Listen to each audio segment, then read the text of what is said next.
बिस्मिल्लाहिर्रहमानिर्रहीम। The blank page official में आपको खुशामदीद कहते हैं। अगर आप नए हैं इस चैनल पर तो सब्सक्राइब ज़रूर करिएगा और बेल आइकन को प्रेस करना ना भूलिएगा।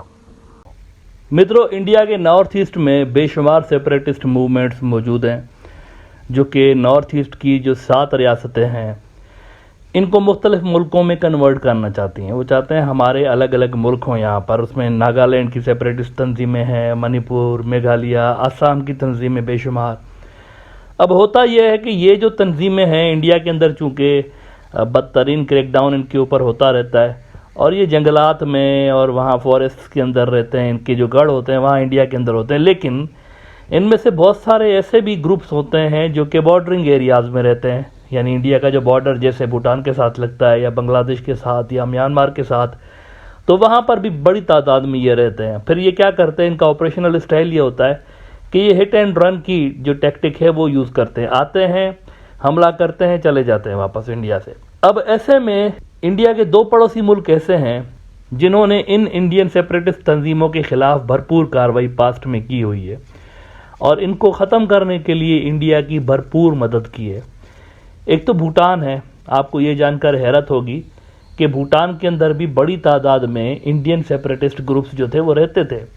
और फिर भूटान ने आज से कोई 20 साल पहले ऑपरेशन ऑल आउट एक शुरू किया था। छोटी सी आर्मी है उनकी, बल्कि आपको ये जानकर हैरत होगी कि उनका जो किंग है ना, किंग के और किंग का जो ख़ानदान है पूरा, काफ़ी माशाल्लाह लंबा चौड़ा ख़ानदान है, इनकी प्रोटेक्शन गार्ड्स करते हैं।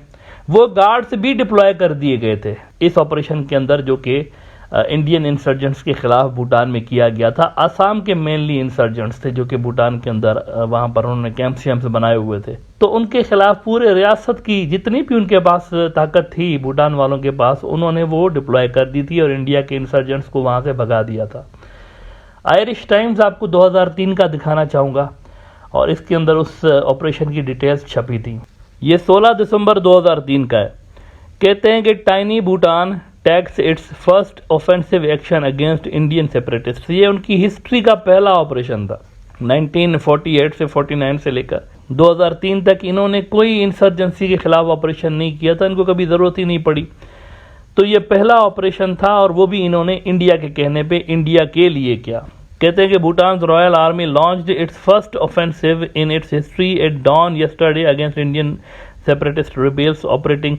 ये वही ये जो आसाम के सेपरेटिस्ट हैं वो थे mainly, as I said, ULFA वाले और ये सारे, तो इन्होंने भगा दिया। और उसके बाद बांग्लादेश। अब बांग्लादेश और इंडिया का बॉर्डर बहुत सारे इसके हिस्से ऐसे हैं जो कि कंट्रोल नहीं किए जा सकते, यानी अनकंट्रोलेबल है, बिकॉज वो फॉरेस्ट हैं और खाइयाँ हैं, घने घने जंगलात हैं, मतलब बंदा घुस ही नहीं सकता, ऐसे ऐसे जंगलात भी हैं बॉर्डर के बहुत सारे हिस्सों में।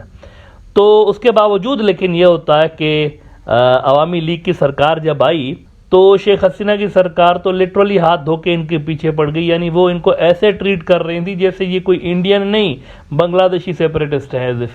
तो इसी तरह से उन्होंने उनको बड़ा, कहते हैं ना, फुल स्पीड पे जाके इन्होंने जनाब बीजीबी को डिप्लॉय किया, आर्मी सारा कुछ उन्होंने डिप्लॉय कर दिया उनके खिलाफ।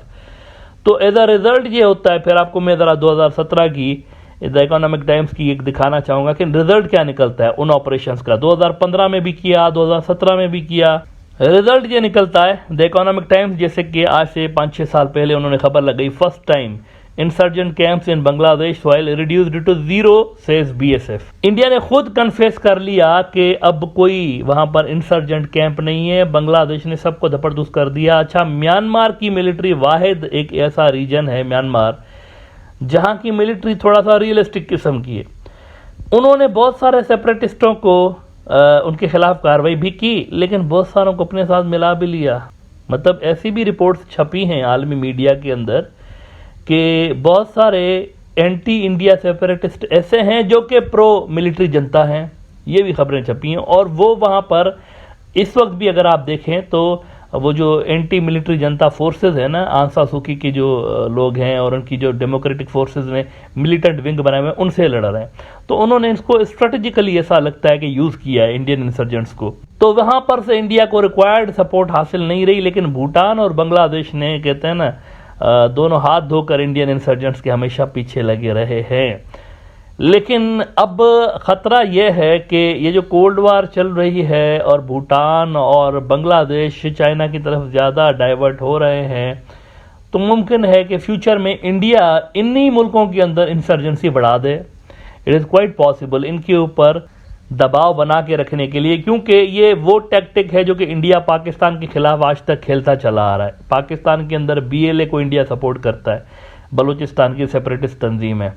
TTP को इंडिया सपोर्ट करता रहता है। हालांकि इस वक्त ये जो BLA और TTP है ना, आपको एक बात बताऊं, बहुत बड़ी तंजीमें हैं। ये पाकिस्तान से ज़्यादा रशिया और चाइना का मसला बन गया है। हालिया जो एक स्टेटमेंट आई है, ईरान ने, चाइना ने और रशिया ने BLA और TTP को दहशतगर्द ग्रुप ना सिर्फ डिक्लेयर किया है, बल्कि रीजन के मुल्कों को कहा हुआ है कि इनके खिलाफ एक्शन लें। तो ये एक बहुत बड़ा वाक़या हुआ है। गुज़िश्ता महीने ये एलामिया सामने आया था, स्टेटमेंट सामने आई थी तीनों चारों मुल्कों की। तो ये पाकिस्तान से ज़्यादा अब रशिया और चाइना का मसला बन गया है, क्योंकि उनके ज्वाइंट इंटरेस्ट्स हैं इन रीजन्स के अंदर, सेंट्रल एशिया में, पाकिस्तान में। BRI के मुल्क हैं सारे, वो नहीं चाहते यहाँ पर कोई प्रॉक्सी रहे। लेकिन बहरहाल इंडिया की सपोर्ट अभी भी इनको है। देखते हैं कि कब तक कंटिन्यू करते हैं। रशियन प्रेशर के आगे इनको झुकना पड़ेगा ऑब्वियसली।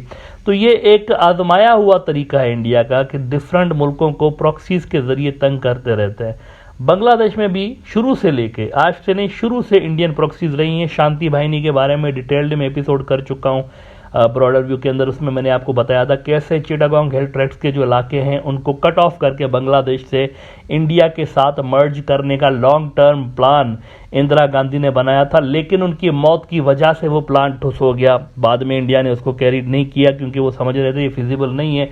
अगर आप आज भी मैप देखेंगे तो चिटागोंग हिल ट्रैक्ट्स का इलाका ऐसा इलाका है जो कि इंडिया के सिलीगुड़ी कॉरिडोर का लॉन्ग टर्म अल्टरनेट है। लॉन्ग टर्म यानी वन टाइम सोल्यूशन यही है। वो जो बार बार चिकन नेक का जो इलाका है सिलीगुड़ी कॉरिडोर का, जिसको कट ऑफ करने से बाकी की 7 इंडिया की जो रियासतें हैं वो अलग हो सकती हैं, इस पे चाइना इनको बुली करता रहता है डोकलाम के ऊपर आके। तो इसके लिए इंडियन समझते रहे शुरू से लेकर कि अगर हमें चिटागोंग हिल ट्रैक्ट्स का इलाका मिल जाए तो हमारे पास एक ज़बरदस्त किस्म की परमानेंट कनेक्टिविटी होगी। तो इस इलाके पे नज़र है इंडियंस की। स्ट्रेटेजिकली ये इलाका इंडिया के लिए बड़ा अहम रहा है।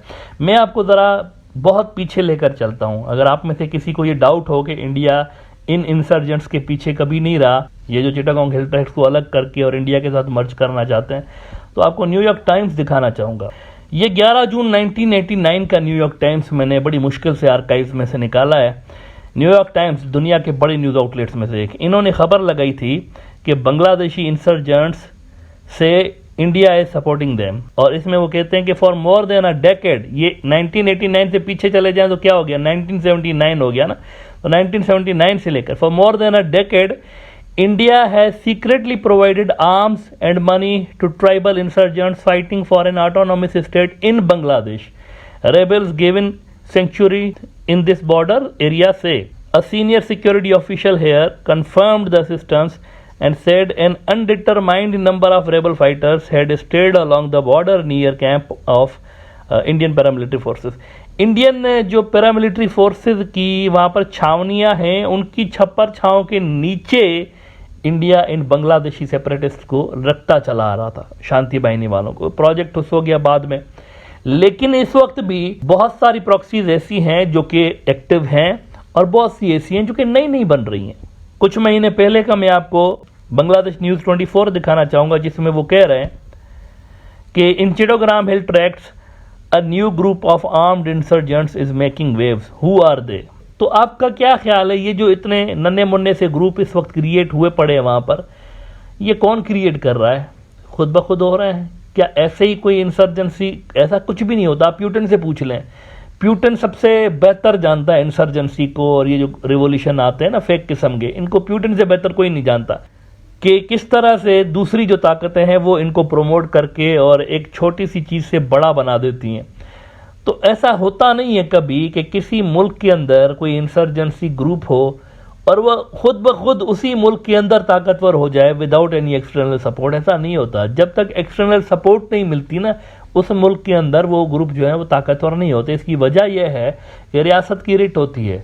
बांग्लादेश भर में बांग्लादेश की पुलिस है, बांग्लादेश की पैरामिलिट्री फोर्सेज हैं, बांग्लादेश की गवर्नमेंट की रिट है। वहाँ से उनको पैसा कैसे मिलेगा, वहाँ से उनको हथियार कैसे मिलेंगे, ऐसा नहीं हो सकता। ये जो इंसर्जेंट ग्रुप्स हैं उनको कैसे हथियार और पैसे मिलेंगे, ग्रो करने के लिए ये चीज़ें तो चाहिए। रिक्रूटमेंट कैसे करेंगे, ट्रेनिंग कैंप्स कहाँ पर लगेंगी, पूरे गवर्नमेंट का रिट है ना पूरे इलाके के ऊपर, तो वो नहीं कर सकते ये चीज़ें। ये सारी चीज़ें बाहर से प्रोवाइड जब की जाती हैं, फिर वो जो ग्रुप्स हैं वो फलते फूलते हैं। जैसे पाकिस्तान में टीटीपी, बीएलए छोटे से ग्रुप हुआ करते थे, लेकिन इंडियन असिस्टेंस के बाद ये बड़े ग्रुप्स बन गए। तो आज भी ये छोटे ग्रुप हैं, लेकिन इंडिया के पास पैसे हैं, रिसोर्सेज हैं। इंडिया इन मुल्कों को प्रो चाइना बनने पे, जब ये कुछ ज़्यादा ही प्रो चाइना बन जाएंगे, इन ग्रुप्स को इंडिया यूज़ कर सकता है।